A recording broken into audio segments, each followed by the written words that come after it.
হযরত মাওলানা আব্দুল গনি কাঞ্চনপুরী আল মাঝভান্ডারী। এরা তিন ভাই গৌসুল আজম মাঝভান্ডারীর খলিফা ছিলেন। তারা জগৎ বিখ্যাত ওলি আল্লাহ ছিলেন। তারা তিনজন তৎকালীন যুগে ভারত থেকে উচ্চশিক্ষা শিক্ষিত হয়ে বাংলাদেশে এসেছেন। তারা তিনজনের অনেক আধ্যাত্মিক কাজ কারামত ছিল। তৃতীয় জনকে 17 মাস পরে কবর থেকে তোলার পর হুবহু লাশ দেহ পাওয়া গিয়েছে এবং সুগন্ধি সহ। আর দ্বিতীয় জন মুর্শিদের প্রতি এত প্রেম ছিল যা ভাষায় বর্ণনা করা যাবে না। মুর্শিদের প্রেমে বিভোর হয়ে বিয়ে পর্যন্ত করে নাই। পাপী মন প্রিয়ার কাছে বিচ্ছেদের অনালে সদায়ঙ্গ জ্বলে। এই শেয়ারগুলো উনি লিখেছিল। ওনার শেয়ারগুলিকে গৌসুল আজম মাঝভান্ডারী মসনবী বলেছিল।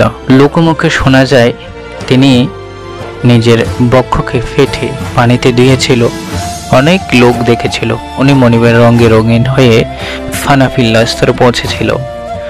তাহা গৌসুল আজম মাঝভান্ডারী একটা কালামের মধ্যে বোঝা যায়। রঙে হাদি মতোয়ারা সঙ্গে গৌসেদান।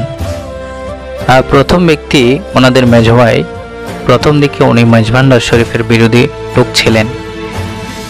এরপরে ওনার অন্তরের মধ্যে একটা আধ্যাত্মিক ঘটনা ঘটার পরে উনি ওনার ছোট ভাইয়ের হযরত আব্দুল হাদি কাঞ্চনপুরের সাথে মাঝভান্ডার শরীফ গিয়ে গৌসুল আজম মাঝভান্ডারীকে প্রথমে তিনি তাজিম করেন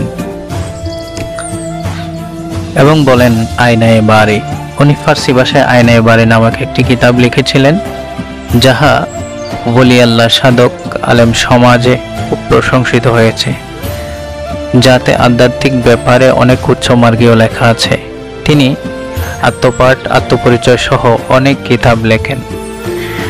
উনি একদিন এলাকায় কাঞ্চনপুর উকিলবাড়ি চৌধুরী পাড়ায় বসা মসজিদে জুমার নামাজ আদায়ের সময় মসজিদের মুতাল্লির সাথে মাঝভান্ডার শরীফ বিষয়ে কথা কাটাকাটির এক পর্যায়ে মসজিদ পুকুরের পানির উপর দিয়ে হেঁটে নিজ বাসভবনে চলে যান, যা মসজিদের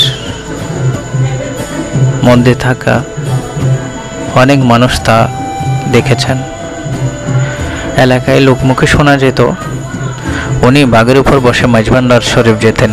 উনি গৌসুল আজম মাঝভান্ডারীর প্রেমে এত বিভোর ছিল যে, এত বেশি অনুভূতি ছিল যে গৌসুল আজম মাঝভান্ডারী ওনাকে মকবুল উপাধি স্বীকৃতি দিয়েছিল।